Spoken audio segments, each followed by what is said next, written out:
Our week of sleepers, breakouts, and busts continues on Fantasy Football Today. Welcome, everybody. I'm Adam Azer with Dave Richard and Jamey Eisenberg. Yesterday was sleepers. Today, breakouts. And should we just call this the second-year player show? Jamey, I read your column today, and we've got, as the industry and fantasy managers, we've got a lot of stock invested in the specifically running backs and wide receivers from the 2020 draft class. And quarterbacks too. I mean, I like Burrow and Hurts to have breakout seasons also, so it's there's a lot to like about that group. I mean, if you play Dynasty, people were talking about that draft class, the 2020 draft class for a long time. And, you got a chance to see it firsthand that the running backs had some really special moments. Obviously, there was one very impressive wide receiver, but the guys behind Justin Jefferson have the chance to be stars. It's a fun group. It really is, and I think it's going to be even better because, now you're seeing all these backs have a full off season and, some clearer paths to playing time. I just got off a Zoom, press conference with J.K. Dobbins, and he talked about that specifically, just about the ability to have an off season, the ability to be around his team, the ability to, learn.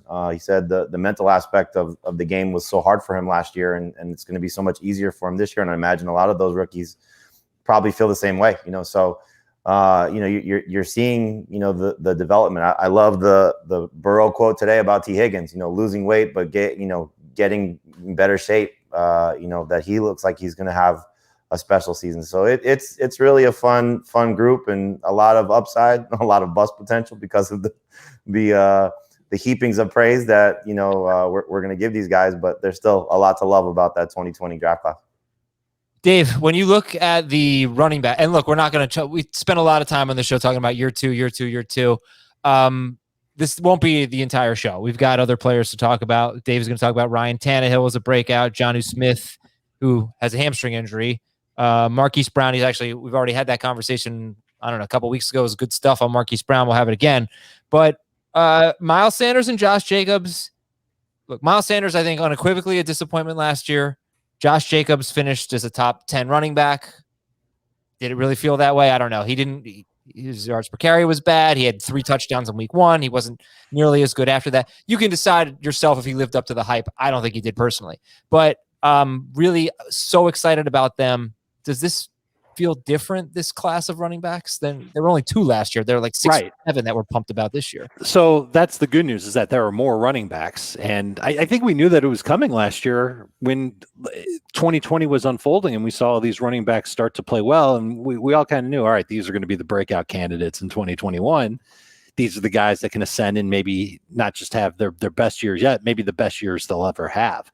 So I'm optimistic about the running back class. I'm optimistic about a lot of the receivers too. I think there's a lot to be excited about from last year's draft class. I don't think we're going to feel the same way at this time next year. I just don't think that there are enough running backs. There's probably enough receivers to maybe make up for it. But I would say that the classes of 2019, 2020, and 2021 will go down as being very impactful for fantasy for a very long period of time. There's just so much great talent in them. Yeah. And you know what? It wasn't always the case before the Lamb and Judy and Jefferson class. Like, look at some of the wide receivers who were drafted in round 1, Corey Davis and Corey Coleman and Mike Williams and Josh Doxson. Yeah. Josh Doxson. Yeah. It has not always been like that. I mean, you might've heard what Dave said and people, oh, well, of course, but no, it's just not like that. We've had a nice infusion of talent. All right. So with that said, Jamey, why don't you kick it off? Give me your favorite. If you want to talk about one guy who you want to highlight, favorite breakout right now, who would it be? I just spoke to Cam Akers last week. And the reason I keep bringing up them, speaking to these guys, I'm doing a story on the second-year running backs. And, hopefully there's not a lot of bust potential with this group. But I spoke to Cam Akers. I spoke to James Robinson, spoke to J.K. Dobbins. But Akers I spoke to personally. And, just looking at what his potential is and what his season outlook could be, I asked him about what he was able to accomplish at the end of the season, but doing it without Darrell Henderson there. And, he said, which is a plus and a minus, that it was great for him to get that experience. But at the same time, he hopes that he and Henderson are going to be one of the best tandems in the NFL. Now, you hear that a lot from guys, when they have backfield mates that they're friendly with. And this is a friendly competition as opposed to I'm trying to outdo this guy who may take my job. But I think these guys have a healthy respect for each other, and they're going to work well together. But I think, Akers is ready to establish himself as one of the best backs in football. I think the addition of Matthew Stafford can help him in a tremendous way, that he's not going to see a lot of stacked boxes like you saw at the end of last season. So there's a lot to love about Cam Akers as a potential top 10 running back this year. Yeah. And I know, like, Dave had Cam Akers, I think, on his breakout list too. I get your list confused. Yes, you did. You have some overlap. Akers, Antonio Gibson. And by the way, just for the record, correct me if I'm wrong, but you both have Jonathan Taylor as your number 1 second-year running back, right? Sure. Yeah, he's already, in my opinion, broken out over what he's done over a little lengthier period of time compared to the rest of the group. But yeah. I would still say that what he did last year was great. He's going to improve on that this year. So yes, technically he's a breakout candidate, but it's one that's not like exciting. Like, we can talk about Jonathan Taylor whenever you want. No, I just didn't want people to think that that we're overlooking the him. Running backs that we're going to talk about are ahead of Jonathan Taylor. It's just Taylor is number 1 in that regard. Can I give you my favorite Cam Akers stat? Yeah, it's a pace stat. You take his last 6 games, including the playoffs, he had 561 rush yards, 3 touchdowns, and another 150 or so receiving yards, 11 catches in those 6 games. I hope that number goes up, his receiving production. Jamey, I'm curious if you talked to him about that. His 17-game pace, based off of just those last 6 games, and remember, it includes the playoff games, just over 2,000 total yards and 8 touchdowns. Gotta love it for Cam Akers. Almost 1,900 yards per 16 games, total yards. Jamey, did you talk to him about pass catching? Yeah, he said that's something, because it was when I spoke to him, it was right after the story came out that Sean McVay said, they want to use him more as a receiver and split him out wide. He said, I said to him, without giving away the game plan, what's the idea for you as a wide receiver? What's the plan for you as a wide receiver? And he's like, you'll have to see. So I think go either way. I think, it's going to be not necessarily, when I say this, think of the 2017 season, the Todd Gurley receiving numbers, where he had a chance. He had over 70 targets that season. I don't think it's going to be quite that lofty, with 50 plus catches on the table. But I think 40 plus catches is well within reach, and he's going to have an opportunity to really, touch the ball a lot. Just think about what this receiving core is right now. They've added to it, even with the loss of Josh Reynolds. Deshaun Jackson brings a different element to what their third receiver has been. Tyler Higbee, I think, is going to be a little bit more involved because of what Stafford does with the tight end. So they'll do a little bit different things with him. And so, will Henderson have the chance to, be in that group of top receiving options for Matthew Stafford and the Rams? Probably not, but, he should do a little bit more in the passing game than he did last year. And let's not forget, Malcolm Brown's gone as well. Let me tell you what I don't like about Cam Akers. He is expensive. Okay. He is 10th overall in ADP right now. Well, he's the 12th pick. He has the 10th highest overall ADP. He's going ahead of Nick Chubb. I'm looking at NFC average draft position since May 1st. Akers is going ahead of Nick Chubb, Austin Eckler, Devontae Adams, Aaron Jones, Stephon Diggs, Najee Harris, etc., Joe Mixon. So you got to pay up, obviously. We're looking, if you have a late pick, Cam Akers could be one of your first 2 picks, but is, let's say, 12th overall a swing pick? Is that too early for Akers in your mind, or is that okay? No, I think, again, we're going to see, especially with the Aaron Rodgers situation being, even more tenuous today than it was yesterday. Every day is probably going to be something different. But, with Devontae Adams sliding out of the first round, I did a radio show last week where the host said that he wouldn't even take Devontae Adams until the 3rd round. And this was in a 1 quarterback league, because I had brought up, we had just done our Superflex draft last Tuesday night, and I said, I got Devontae Adams in the 3rd round. I was thrilled about that. And he was like, that's where I would take him in a 1 quarterback league. So, Adams falling out of the 1st round potentially. Aaron Jones maybe falling out of the 1st round as well. Akers, I think, with the run on running backs that we're going to see, is almost guaranteed to be a late 1st round pick. It's a guarantee in non-PPR. That's already a given. In full PPR, we'll see. The Packers stuff is interesting. Aaron Rodgers continues to find ways to pique our interest. So does Mark Murphy. Yeah, it's just so, and this goes back to the conversation we had, I think, on Monday's show, of taking wide receiver 3 versus running back 8. And how can you do it? Just justify it for me. Cam Akers over DeAndre Hopkins and Stephon Diggs. I'm trying to catch a running back that has 2,000 total yard potential. Yeah. And if if the pace is 8 touchdowns, that's not going to be terribly far off from what DeAndre Hopkins is going to score. Wide receivers in PPR should the top tier wide receivers in PPR should outscore the second tier and obviously third tier running backs. But it's the same thing about, if you're going to take the top point scorer, why would you not take a quarterback first? I mean, if you're drafting based on total points, then you're going to take the guy who's going to score the most. No, okay, it's not just the total points though. It's also the safety of Hopkins. Same thing. Quarterback would be safer. Okay, we all know quarterback's just different. I think running backs and wide receivers are in a pool. They're in one pool, and then there's but people over there for the quarterback. The same thing. Why that quarterback pool is deep. The wide receiver pool is deep too. So you'd much rather have, I think, running back 8 and 9 as opposed to wide receiver 3 and 30. Plus, you can still find a receiver that you'd be thrilled to start by round 5 or round 6. And you're not going to be able to get that with running back. And it's been that way. I mean, we've titled it the running back dead zone. Who wants to take a running back from the running back dead zone that you want to put in your lineup in week 1? Nobody. No, I get it. Okay. Dave, favorite breakout? The wide receiver dead zone is like round 10, by the way. I say that, but it's like round 7. It's not round 10. But I feel like this year it's going to be like I'm still finding receivers that I like in round 8 and maybe even round 9. Yeah, but you still find running backs that you like in round 4 and 5, and those guys are not always great. I just did a draft with you. I saw some of the guys you took. How many running backs did I take in rounds 4? Well, I mean, like you took David Montgomery in round 3, and I thought that was too soon. Just one that popped out in my head. Sure. Of guys that you took, and that's a guy that I would. It was mid round 3, and that's a guy that I would consider to be. It wasn't mid round 3. It was like wasn't it on my team 10? I don't think it was toward the end. I could be wrong. You might be right on that. I apologize if that's the case. And listen, we're just I mean, what's the difference between late round 3 and early round 4? It would have really made that big of a difference if I had waited 5 picks or whatever to get David Montgomery. You'd praise me for that, but poo-poo on it for it being late round 3. It doesn't matter. It's the guy who I wanted, and I wanted to lock up the position. Adam, you asked me my favorite breakout candidate. I'll go with Chase Claypool in Pittsburgh. I'm really intrigued by what this offense is going to look like. I think it's going to have some like basic conceptual elements of what happened last year, the short area passing, but I think they're going to just window dress the hell out of it.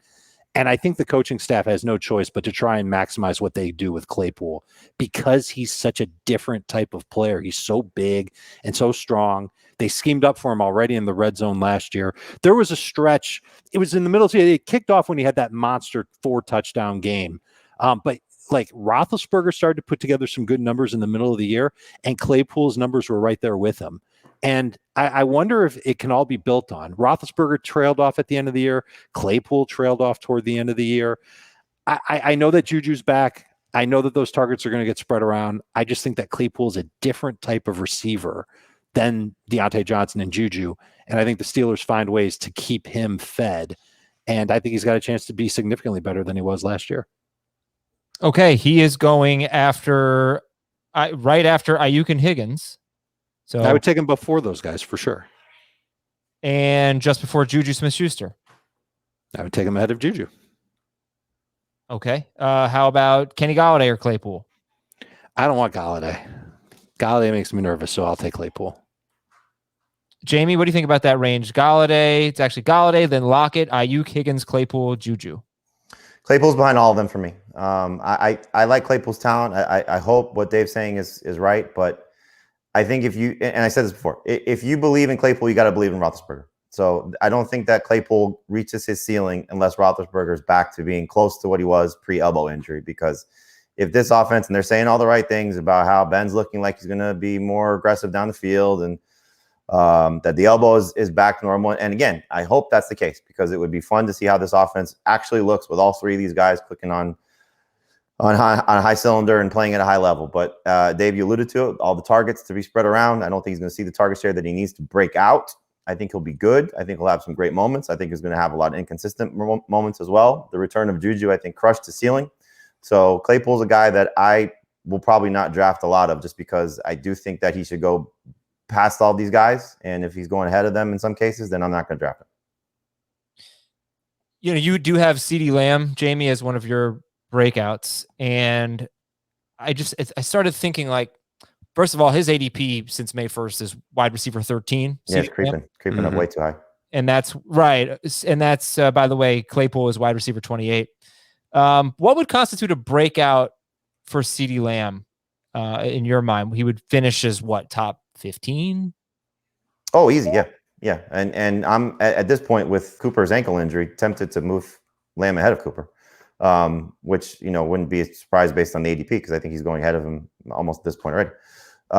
Yes. It depends what you look at, but according to NFC ADP since May 1st, he is going ahead of Cooper. Yeah, and it's him taking that leap, and you saw what he was able to accomplish in the first 5 games last year, 4.5, whatever you want to call it, with Dak when Dak was healthy. It was impressive to see what he was doing. He was averaging 16.2 PPR points per game in those 5 games. So if he does that over the course of the season, he's going to be in the mix to be a top 10 guy, and so he's got that type of upside. Clearly he was drafted to play an important role for the Cowboys.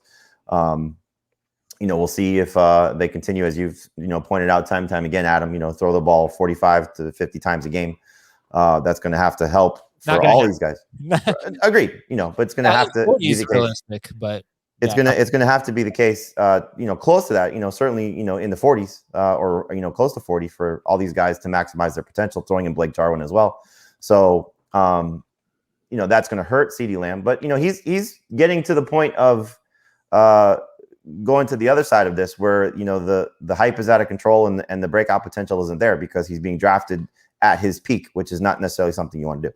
So where is that peak where you're just going to pass on him? Is it round 3? Is it middle of round 4? I would never touch him in round 3. Round 4 is really I would take him. But it's again typically the way that I draft is if I get 3 players that I love and he's still there in round 4, then I will take him. I find myself, because I take Amari Cooper a lot in round 3, that I pass on CeeDee Lamb in round 4. And in some cases, I think I'm going to start to do the opposite, where I may pass on Cooper in round 3 and take Lamb in round 4.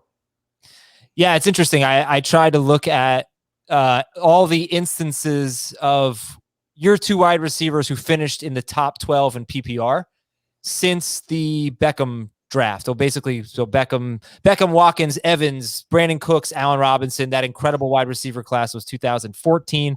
So looking at all the finishes since 2015 when they were in their second year.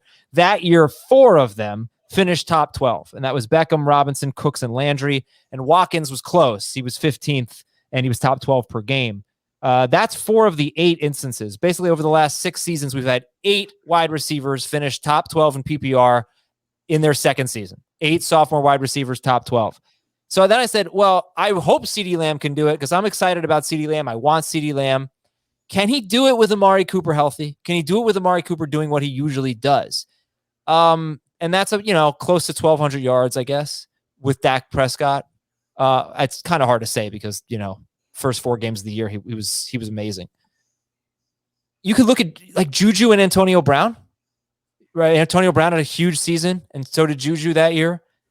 Actually, 6 of the 8 instances of the sophomore wide receiver finishing top 12. He had a teammate that had about 1,000 yards, actually, or more. 1,000. 980 or more yards in 6 of 8 instances. But only one time was there a number 2 receiver who had more than 1,038 yards, and that was Antonio Brown. So basically, if Amari Cooper is just normal Amari Cooper and CeeDee Lamb finishes in the top 12, it would be, I guess, in that regard, the most impressive top 12 season other than Juju / Antonio Brown. Does that make sense? Yeah. I mean, it's going to be hard for him to reach his peak if Cooper is doing Cooper things. But, again, if you're in the CeeDee Lamb camp, which obviously a lot of people are based on where he's getting drafted, you're like, oh, this Amari Cooper ankle injury is kind of good. Yeah. this is before, right? Hey, maybe the pup list is something the Cowboys should consider if he's going to miss training camp or the start of training camp. Short-term IR. All right, so those are some of our favorite breakouts, and there are a lot more to come. Let me tell you about Saturday. All right, what are you doing Saturday? Saturday is a big day. You guys know why? You'll tell us. It's my birthday. Oh. Woo, yeah. Yeah, all right. Are you 40 yet? No, 37. Birthday and Father's Day on the same weekend. Look at you. I know. What a jip. All right. So anyway, other than that, if you're not celebrating my birthday, check out CBS. We got an afternoon of sports beginning at 1 Eastern on Saturday. The Bill Pickett Invitational Rodeo Showdown. Then that's followed by WNBA Summer Hoops at 4 Eastern. Head to the field for the NWSL. Then in prime time at 8 Eastern, the green flag is out for Superstar Saturday night. And race number 2 of the Camping World SRX series on the dirt track at Knoxville Fairgrounds in Iowa. This is a jam-packed Saturday of sports, and that is Saturday on CBS. They probably will wish me a happy birthday on one of those programs. So, I think so. Watch all of them, and we'll figure out which one it is.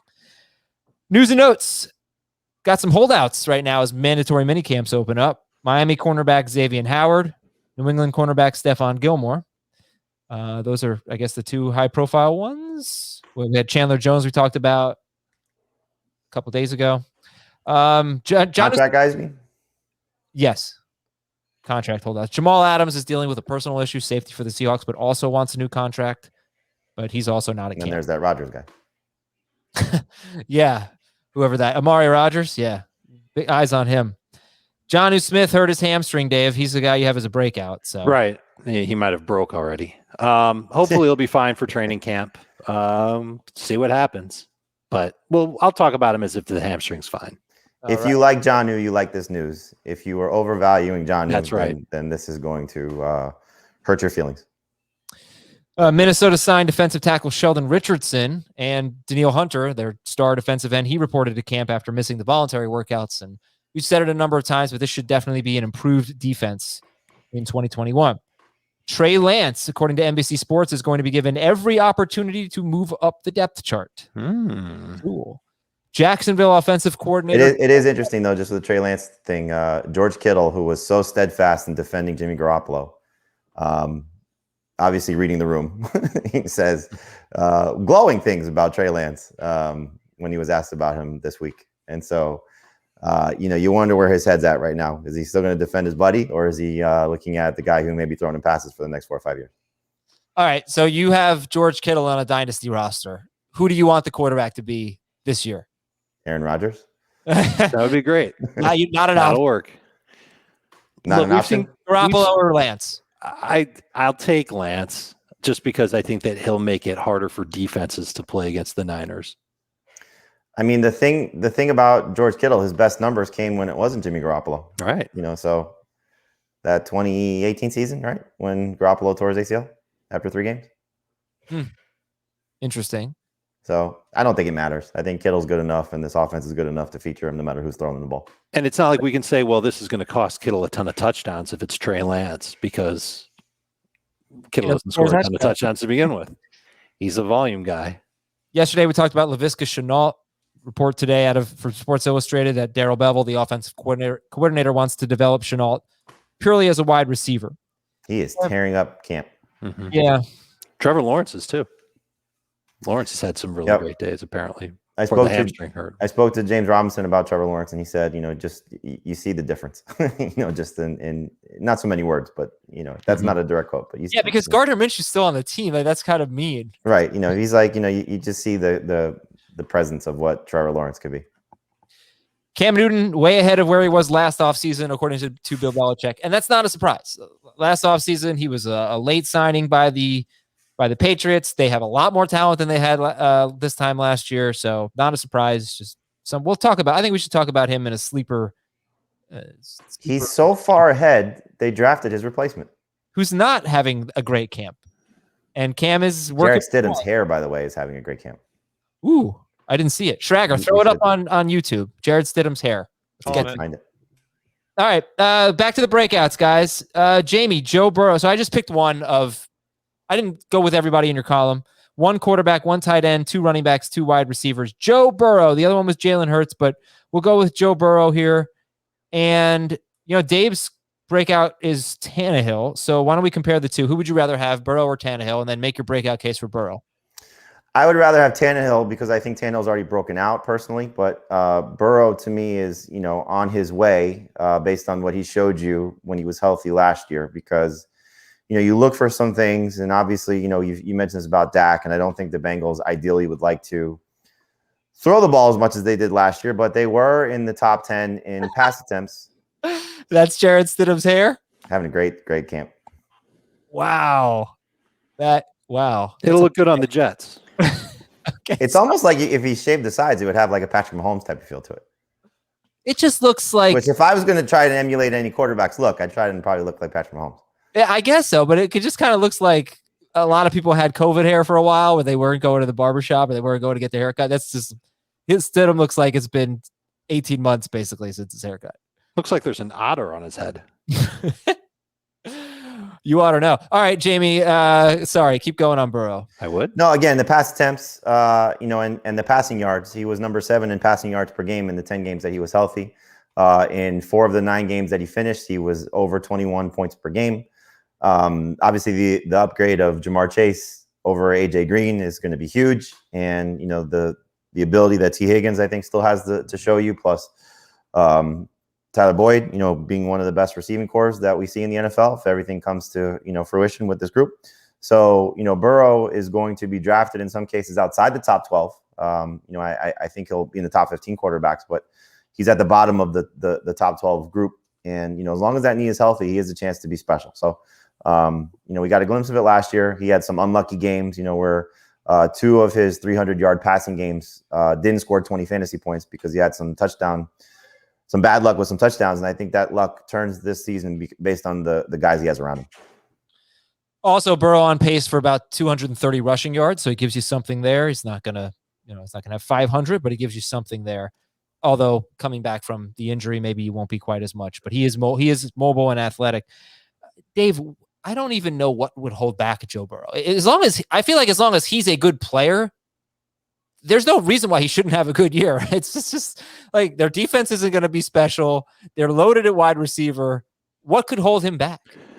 The Steelers, the Ravens, the Browns, the Vikings, the Bears, the Packers. Let's see who else is on this list. The Chargers, the 49ers, the Broncos, the Chiefs. That's just a decent point there. It's a pretty tough schedule. It is really, really tough. And the only good thing that's in Burrow's favor in that regard is that some of those games will end up being high scoring games. And that'll help Burrow get up some fantasy production because he's got that amazing receiving core. But a lot of those defenses also have really good pass rushes. And the Bengals made the conscious choice this offseason to not improve their offensive line. And they tried. They did a couple of things. They drafted a guard. They added Riley Reif. They did things, but they didn't go over the top. They didn't do what the Chargers did, for example. And I wonder if that comes back to haunt them a little bit more.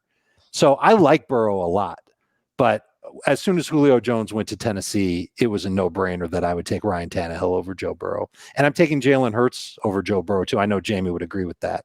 Burrow's a good late-round quarterback to draft, and I don't know if you love the idea of starting in week 1 against Minnesota or if you just want to stash him on your bench. But obviously the upside's there. The talent is great, but the schedule is tough. And it's going to be especially tough for that offensive line. All right, so then Jamey said Tannehill, in his mind, already broke out. What do you think about that? So when I think of a breakout player, I think of someone who could post career best numbers. And Tannehill, I mean, it's going to be hard for him to do better than he did last year. He had 40 total touchdowns last year. It's insane. But I think he can get a career high in yardage. And maybe that makes up for not quite getting to 40 touchdowns. But you look at the numbers from last year, he was a better deep ball thrower and a more on-target thrower than Matt Ryan. And that's just the easy comparison to make because Julio Jones going from Atlanta to Tennessee. And I get it. The Titans are still going to throw the ball, not as much as the Falcons, but I think they're going to try and amp it up a little bit. They just got Julio Jones and their defense isn't very good. So I think that there's certainly going to be opportunities where Tannehill is going to have to make moves. I love his efficiency and I love his consistency. He's given you at least, 20 fantasy points in 21 of 26 games with Tennessee. That's tough to beat. So if he's got the chance, and remember, he's playing 17 games, that'll help my case. I think he's got a chance to get close to maybe 4,400 passing yards. That would be a career high for him. If he continues to rush like he has been rushing, maybe there's 5 rushing touchdowns there this year. And he had over 30 passing touchdowns last year, and now he's getting Julio Jones. Julio should play for a big chunk of the year. He's done that most of his seasons in the NFL. I'm excited about Tannehill in a big way, and I think he does have a chance to break out and have the career best year in 2021. I think everything Dave says is right. The only thing that, he kind of falls in like this gray area of like putting him in a category, because if you go back to 2019, the time he started, he was the number 2 quarterback in fantasy. He's not going to be better than that. Nobody's drafting to be that. And then last year he was number 8 quarterback. I don't even know if he's being drafted higher than number 8. I know we had some discussion on the show last Tuesday night with the Superflex League when he was the 7th quarterback off the board, if I'm not mistaken. Right, but and we were surprised by that. Like that was shocking. So like he has to do better than that, in my opinion, to be a breakout candidate. And I just don't think he's going to do that per se. So while his numbers may, as Dave alluded to, be the best of his career, I don't know if he's going to finish better than where he is kind of being drafted at his peak. So let's say that we can assume fantasy drafters will take Mahomes, Allen, Murray, Prescott, and Lamar Jackson ahead. The Fab 5. Yeah, and then you got Russell Wilson. 5. Then you got like Wilson, Herbert, Rodgers. It's Wilson and Herbert, then there's a break. Because Rodgers is kind of in this gray area right now. Nobody knows what to do with him. Nobody knows it. No. Is Tannehill behind Wilson and Herbert? Tannehill for me is behind Wilson and Herbert, but that's the next 3 for me.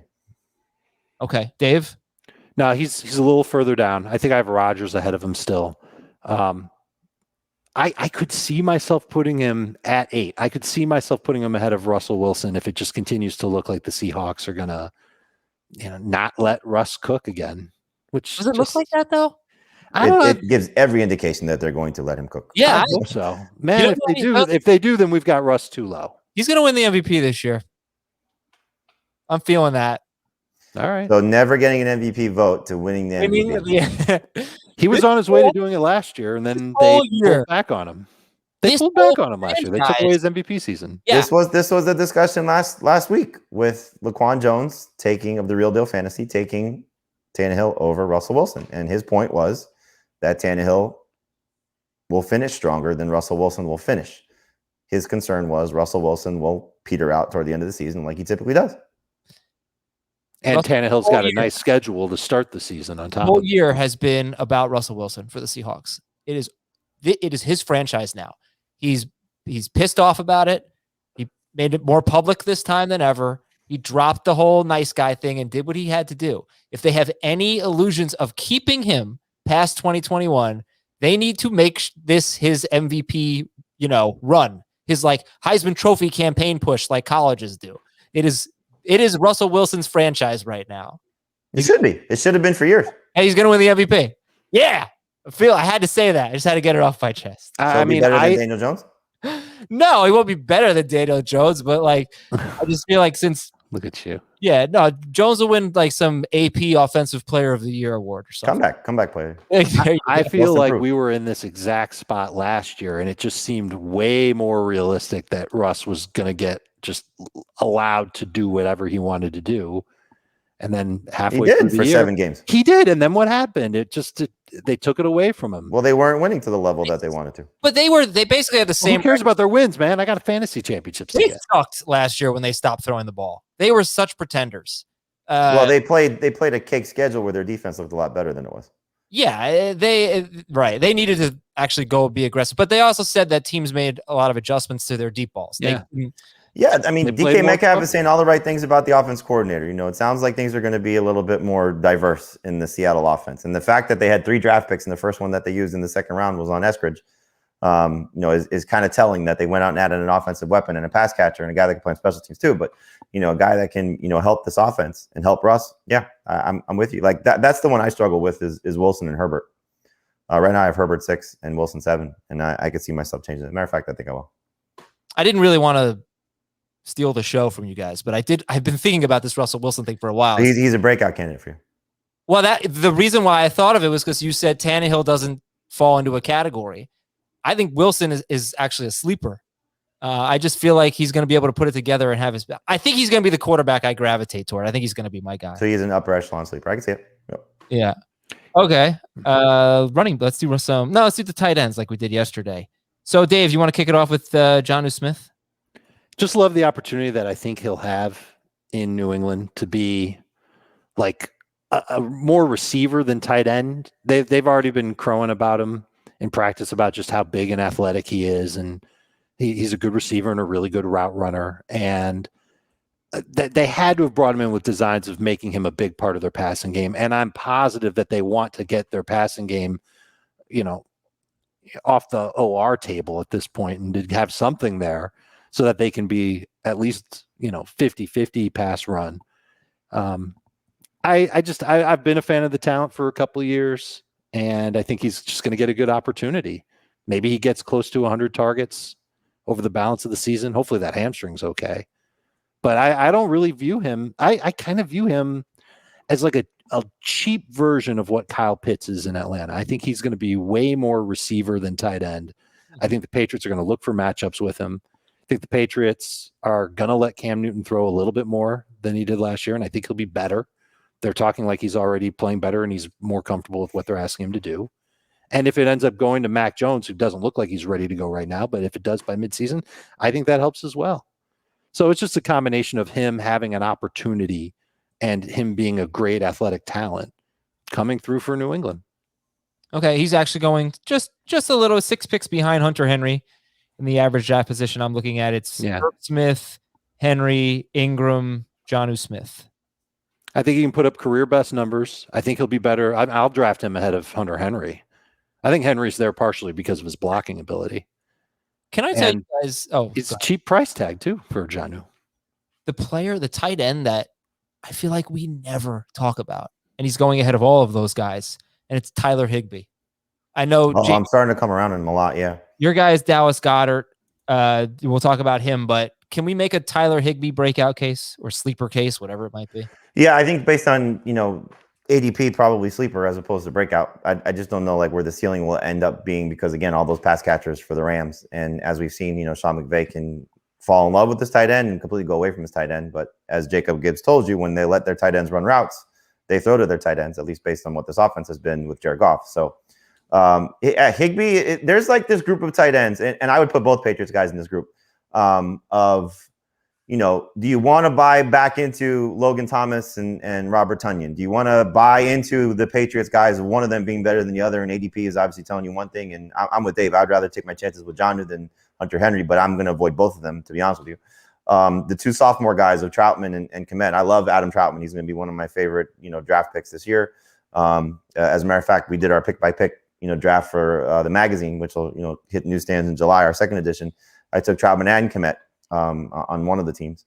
But then you get, Gesicki and Higbee and Jarwin and these guys and Evan Ingram, they can all really compete to be a top 12, top 10 caliber tight end because of, what their talent level is and their potential roles in the offense.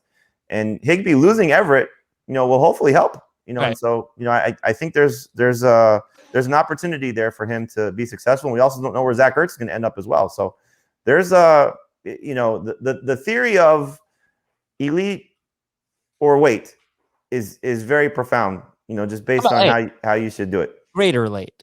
Excuse me. Greater late. Yeah. All right. So let's talk about You're Dallas. insulting Travis Kelce by only calling him great. That's true. If there's Kelce and then there's greater late. Yes. We'll talk about Dallas Goedert here.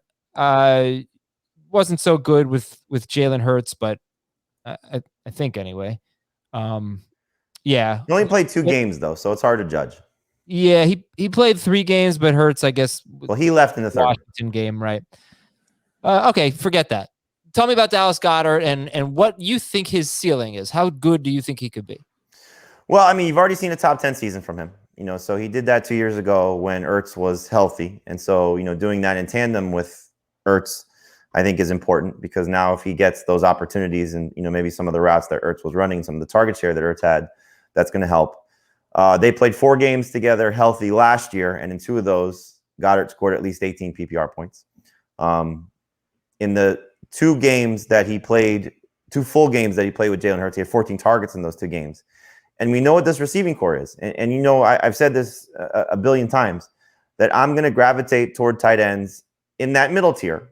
And this is the tier that's typically failed us, but that's the middle tier of Hawkinson, Andrews, Pitts, and Goddard for me. You want to throw Irv Smith in there or Noah Fant, you can. But Goddard and Hawkinson fit the profile of the guys who can lead their team in targets. And Goddard can be the best pass catcher for the Eagles. I don't know if he will be. I don't know if Devontae Smith comes in as a rookie and all of a sudden commands those targets. If Jalen Reagor as a sophomore has such an improvement, or it's just a 10 to 15 target difference across the course of the season because they're all so balanced. But I mean, you look at what the Eagles pass catchers are, and it's hard not to say Goedert can be the best of that group. So I'm going to take him whenever I get the opportunity to. I think he's got top 5 upside. I think he can, take that next step forward as a player, given his opportunity. He's got to stay healthy. Hurts has to improve as a quarterback, but the blueprint is there for him to be that next solid, borderline great fantasy tight end. I know he's going to be a top 7 tight end for most people, Jamey, but is he 7th? No, he's behind Pitts because I think Pitts does have a higher ceiling if he hits. And it's hard to say that about a rookie tight end, but he's 7th for me. Where are you taking him? What round are you looking for Goedert? 6. Okay. Yeah. All right. But Andrews, Hawkinson, Pitts, Goedert, right? That's how I have it. Yes. Right. No, okay. Hawkinson, Andrews, Pitts, Goedert. Sorry. That's right. Hawkinson, Andrews, Pitts, Goedert. Hawkinson is Jamey's other breakout tight end. I think you all probably know that by now, but go check out the column. It's good stuff. And there's sleepers, breakouts, and busts all over the website right now, cbssports.com/fantasy/football. Let's go to the running backs here. And Jamey, I'll throw it to you first. You've got DeAndre Swift as one of your breakouts. You have Najee Harris as one of your breakouts. Who would you take first? Najee Harris or DeAndre Swift? Najee. I would take Najee over Cam Akers too, just to go back to the start of the show. I just think, the again, blueprint. Mike Tomlin's blueprint for, 15 years now has been, or 10, at least 10 years, if not going back further than that. But he has a guy, he leans on that guy. And I think Najee Harris is going to be that guy. I think he's going to catch passes out of the backfield. He's going to work at the goal line. He's going to be their guy on first and second down. So I love Cam Akers. I love DeAndre Swift. I just think Najee Harris has a higher ceiling going into his rookie season. I know the offensive line is a concern, but, I'll buy into what the Steelers should be able to do, what he should be able to do, what he showed me at Alabama.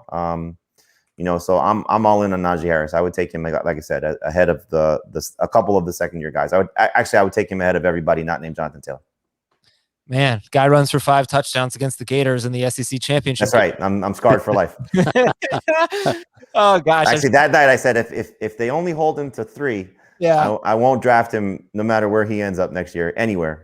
But when he scored 5, that was it. By that logic, Adam and I are going to take Javonte Williams and Michael Carter with our first 2 picks in every single draft. Every highlight they show of that guy. It's against Miami. Against Miami. Yeah, it was ridiculous. Hey, when I came around on Najee was when I looked at the schedule.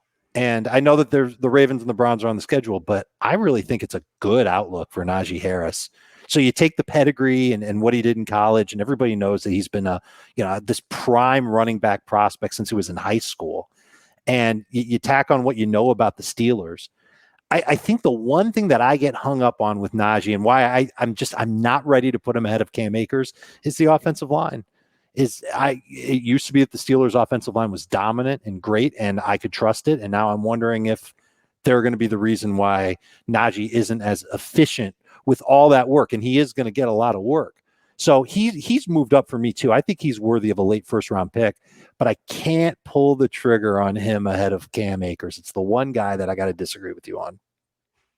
Okay, but you do agree that Najee Harris ahead of DeAndre Swift? Yes. Okay. By the way, and it wasn't long ago where I didn't feel that way, and it wasn't the news in Detroit that swayed me. It was what the year is going to look like for Najee, provided that he doesn't get a lot of bumps and bruises.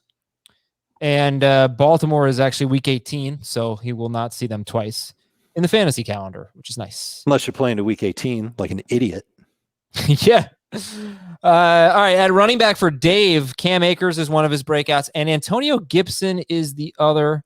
And I think it's really impressive what Gibson did last year, considering he barely played running back before 2020. I agree. He ran a 4.39 40. He worked out as a receiver at the Senior Bowl. Right. And then to come in and play running back, I think he averaged 4.7 yards per carry. He did. He scored a lot of touchdowns. If I had one bone to pick with him, Dave, one thing to nitpick here, he really crushed Dallas twice and Cincinnati once. Other than that, he wasn't great. it's look, it's not like you can't do that. Really, it's not fair because you can't just like remove every easy. Your A's are statting the bleep out of this one. He's been on a roll. No, I just like.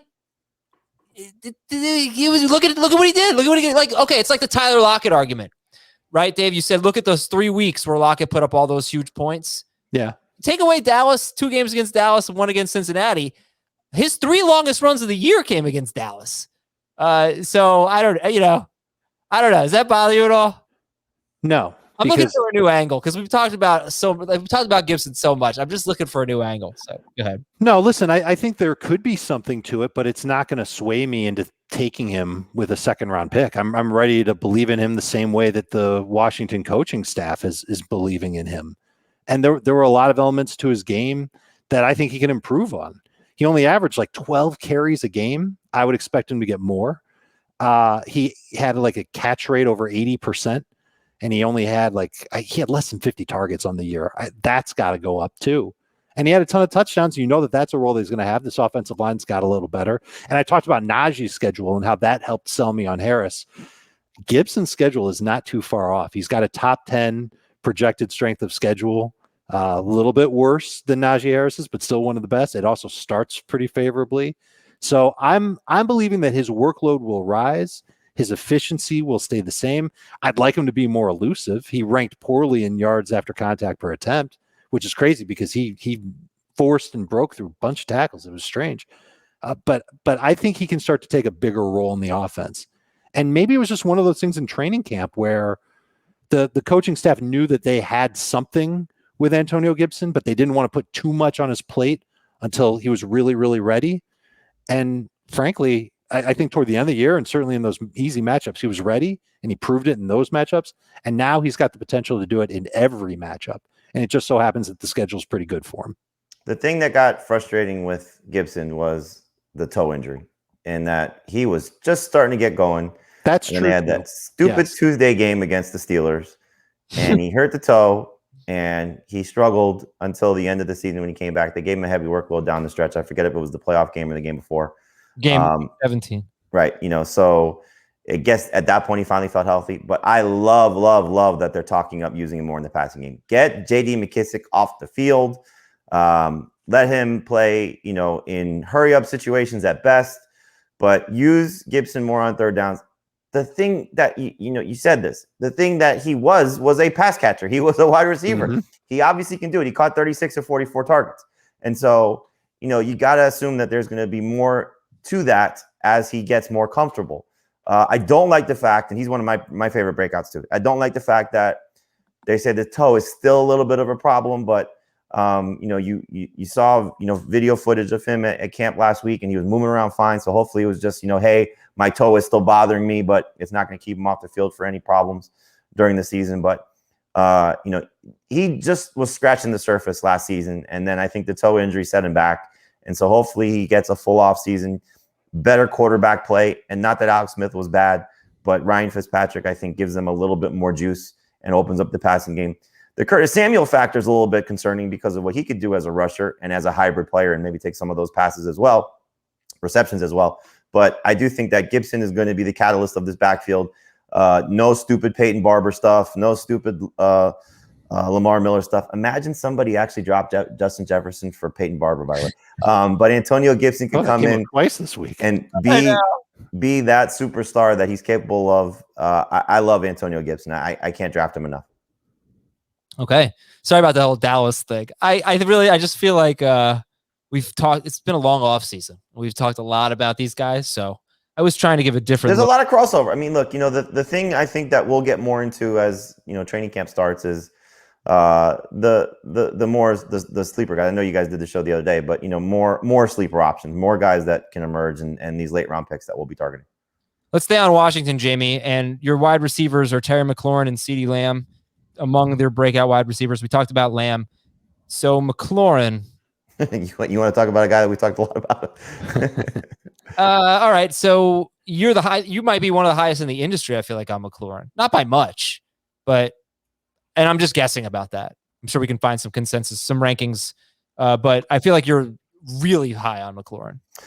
Yeah, I love what I've seen the first 2 years. I love the addition of Ryan Fitzpatrick. I'll give this stat again. Fitzpatrick has, since 2010, had 8 seasons with at least 9 starts, and his number 1 receiver over that span, Steve Johnson 3 times, Kendall Wright, Andre Johnson, Brandon Marshall twice, and Devontae Parker. All those guys had at least 128 targets on the year.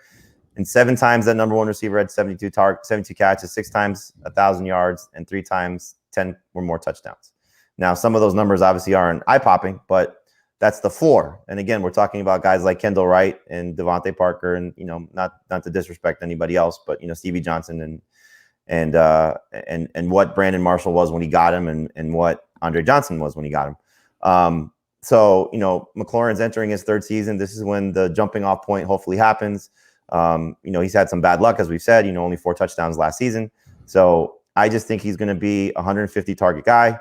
If we have to move that bar a little bit now with the 17 games, 160 target guy, he's going to have the chance, I think, to be in the 90 plus catch range. He's going to have a chance for 1,500 yards. He's going to have a chance for 10 touchdowns. I just love what Fitzpatrick does for his number 1 guy, and I think McLaurin's going to be the next of that group.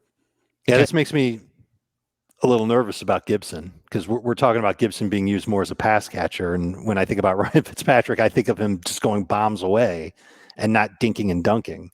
So it might hurt Gibson, but it absolutely helps the argument for McLaurin, who's just such a terrific talent, that I think Fitzpatrick has already fallen in love with him if he hasn't. Like, he should have already. Real quick question for you guys. Real quick question. If you drafted Gibson in round 2 and McLaurin in round 3, I did that today. You're gonna win the championship. I did that today, exactly. No, I'm just. That's a lot. That's a lot of faith in Washington's. And I'll tell you, I had some pause. So this was, again, our pick by pick. So it's a 4-man draft of myself, Dave, Heath, and Chris Towers, and we each take 3 teams of the 12. And so with the 5th pick, I took Saquon Barkley in the 1st round, Gibson in the 2nd round, and I was staring at Terry McLaurin or Allen Robinson. This is PPR. No, I'm sorry. It was McLaurin or DK Metcalf were my 2 choices. And so I'm like, you know what? I'm going to take the guy that I feel I have the most confidence in and the guy that I like the best. And I think both, as we saw at times last year, can be very successful. So there's a lot to put on Ryan Fitzpatrick's shoulders to say you can support 2 upper echelon, top tier fantasy players. But you know what? I think he showed you that at times throughout the course of his career. I don't know what the running backs did. I can go back and look if you really want to know that research of when these receivers were at their best. But we saw Myles Gaskin play well last year when, the receivers. Yeah, but that's when Parker really wasn't that good. It's like Parker was great. Yeah, but I can't tell you off the top of my head when Tua was playing and Gaskin was doing what he's doing. I looked at it. Fitzpatrick actually kind of crushed his reputation of not throwing to running backs last year. He threw to Myles Gaskin a lot more than Tua. Good. Yeah, I know. It's a lot. Look, there's a lot. We'll take it. It is kind of interesting. And Jamey, by the way, according to Shraggy B, you are the 2nd highest in the industry on McLaurin in non-PPR, where you have him 7th. You have him 9th in PPR, but you are 2nd highest on him in non-PPR. There you go, Jamey. Pump that up. 14 games McLaurin and Gibson played in together. Keep in mind the offense then is not as good as the offense now. They both had double-digit PPR points 8 of 14 games. If you're looking for a little bit more, call it 13 or more PPR points each. That happened 1, 2, 3, 4, 5 times. And once Gibson's toe injury happened, it was kind of a mess overall in Washington, but certainly for Gibson, so it wasn't going to happen. Where they would both get 13 PPR in the same game easily, but they were vibing together. Okay, all right, Dave. I'm sorry to do this to you, but give me like a minute on Marquise Brown. Sure. I want to get some emails. So what happened last year through the first 10 games? They tried throwing to him. I'm sorry. What happened? I have news for you too. So when you're done, sorry. All right, Marquise Brown, go for it. They were throwing to him further downfield. He wasn't as efficient. They started to shorten his routes, and they used him more in the red zone on crossing routes and off of play action. And his efficiency spiked. His last 8 games were outstanding. He had 6 touchdowns in those last 8 games. And I imagine that they learned the best way to use Hollywood Brown based on that. They'll still take deep shots with him. He's going to be the fastest player on the field. But I think they're going to continue to use him as more of a short and mid-range type of target. And I think that'll make him I think it'll make Lamar more comfortable to throw to him. And I love the first half schedule for Baltimore. Second half of the schedule is rough. This is a receiver that I'm drafting to be, I drafted him as a wide receiver 2 in one of the pick-by-pick teams that we did today, and I hated that. But as a wide receiver, because I loaded up at other positions. But if you get him as a wide receiver 3, you use him through October, and then Halloween comes and someone says trick or treat, you say trick, you throw Marquise Brown in a trade, and you get him off your squad when the schedule gets really, really rough. Okay. Or if you really like him, you could dress up as Marquise Brown on Halloween. Jamey, and even like if he does great in the first half of the year and just kind of so-so to the end, toward the end of the season, I still think he'll have better numbers this year than he's had at any point in his career. Breaking news. According to Matt Nagy on the Chris Collinsworth podcast, Justin Fields will be the number 2 quarterback in week 1. Andy Dalton is the week 1 starter, and nothing is going to change that. They've already made it that way. Nagy, Andy Dalton is our starter. Justin is our number 2, and we are going to stick with this plan. You just got to trust the plan.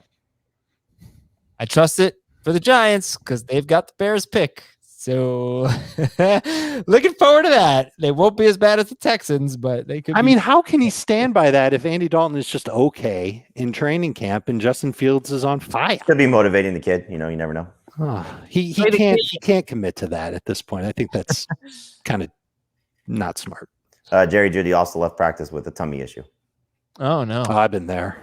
Yeah, you can follow and stream Fantasy Football Today on Spotify. If you're listening on Spotify right now, go to the FFT show page, hit that rectangle follow button so that when new episodes are dropped, they'll be at the top of your feed.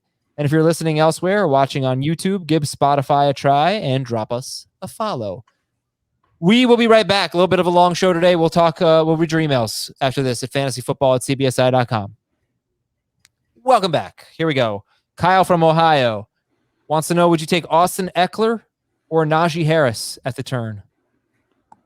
What's the format? That's the, yeah. Well, you tell me. PPR, it's Eckler. Non-PPR, it's Harris. Agreed. And? Half PPR, it's Harris. There you go. Yeah. All right, this is from Nick. Hey, David, Patrice, Brad, Charlie, and Tuca. Tuca might have given it away. Are those Boston Bruins? Oh, maybe. That's probably right, yeah. Look at you. You know hockey? I know Boston stuff. Why? I just do. Okay, weird. In a couple days, I'll be starting an Ultraflex Dynasty Slow Draft. That's a term I haven't heard before. You can start 10 players, at most 2 quarterbacks. The other 8 can be any position, and it's also tight end premium. I've actually tight ends. What's that? You can start 8 tight ends. You can start 6 tight ends and 2 quarterbacks. Yeah, you could. All right. So, by the way, when you guys hear tight end premium, that suggests exactly what scoring? 1.5 points. Okay. 1.5 PPR. That's pretty much standard. That's tight end premium. I mean, I'm sure there's different scoring for that. It could be 2 points per catch or a point every 7 yards receiving. Right. It could be a point and everybody else is half. Okay. But typically you guys think bonus scoring for tight ends is the way you think of it. Right. Yeah. 1 point for everyone and 1.5 for tight ends. Okay. We'll operate under that assumption. I guess the question from Nick is like, how do you prioritize this league? You're going to start 2 quarterbacks, but then the other 8 positions can be any position. What would you guys do? I'm sorry. Dynasty. Yeah. It's a start of Dynasty too. This is kind of fun. I like this. Does he say what pick he has or he doesn't know yet? Nah. No. So I would guess you're going to see Pitts as a first-round pick, even in a startup Dynasty League, because of the tight end premium. You probably make a case that Kelsey's still a first-round pick. Quarterback's going to go high. Mahomes is going to be maybe 1 overall. Yeah.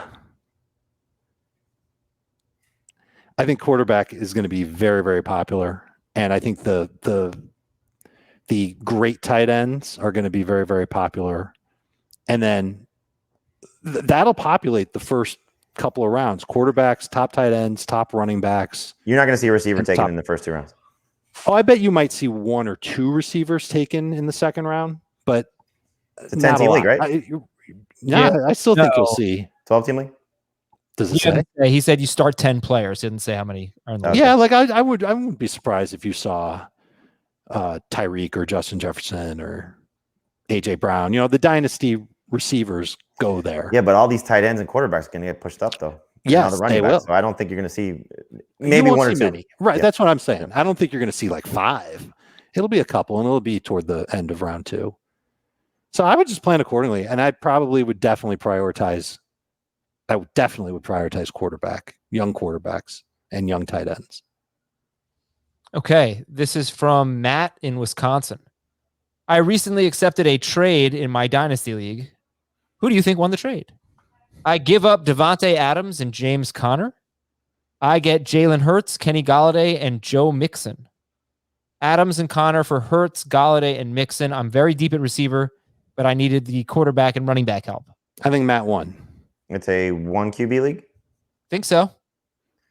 So giving up Adams and Connor. So it's basically Adams for those other 3. For Mixon and whatever you get out of Hurts and Golladay for the next year. This is a clear win. This is a clear win. I think so too. Yep. Good job. And then if Aaron Rodgers gets traded, then it's like. Well, even if Aaron Rodgers doesn't get traded, Adams is almost certainly gone from Green Bay after this year. Yeah, but he could still end up in a good situation where he can give you there's still a chance that Devontae Adams can give you 3 or 4 more very good years. Sure. Or he could replace Allen Robinson in Chicago and catch passes from Andy Dalton. This is from Jared. Jared in Arizona. Dear Frosted, Bran, and Corn.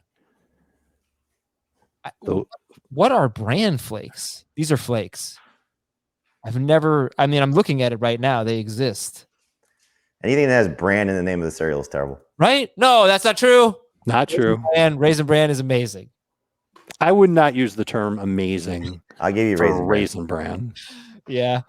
But for Crackling Oat Bran, you're damn right it's amazing.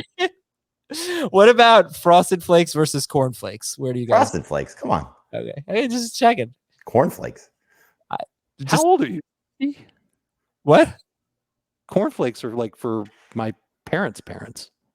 You eat Crackled Oat Bran. It's amazing. It's fantastic. It's the best cereal ever. All right. I have the second pick in the draft. It is a 12-team. Oh, Tyler Glasnow news.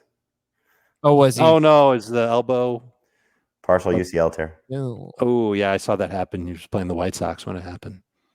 12. Oh, really? I'm surprised he wasn't playing the Red Sox since you love Boston so much. You know why I learn about Boston stuff? And it's really just like basic Boston stuff. It's because I follow this radio station that I'm on in Boston. So they're constantly tweeting about the Bruins. And my son is a Celtics fan.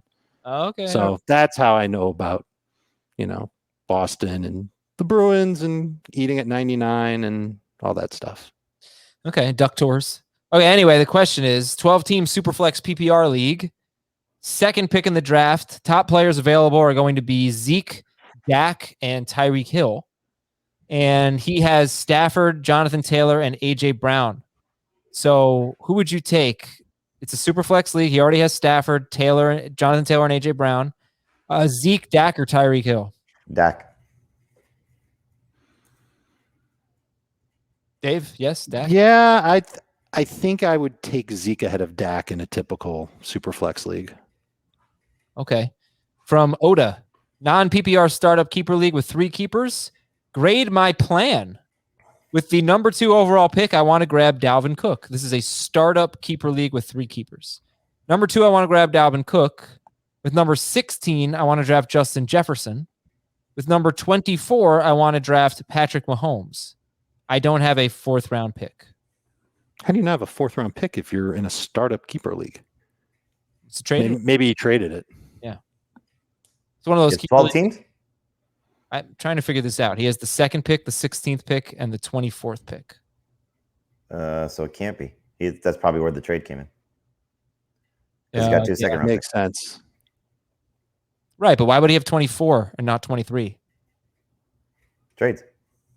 It's a lot of guys make. All right, so Dalvin Cook, Justin Jefferson, and Mahomes. My question, I guess, would be to you guys, like, this doesn't seem bad in any way, but would you take Mahomes if you didn't have a 4th round pick? That's the only issue I'd have with this. That's what I was thinking. It depends. Once this pick in round 5, it could be the first pick in round 5. We This don't know. round pick is 13th overall. It's just this weird drafts where, like, I think it sounds like he made a trade.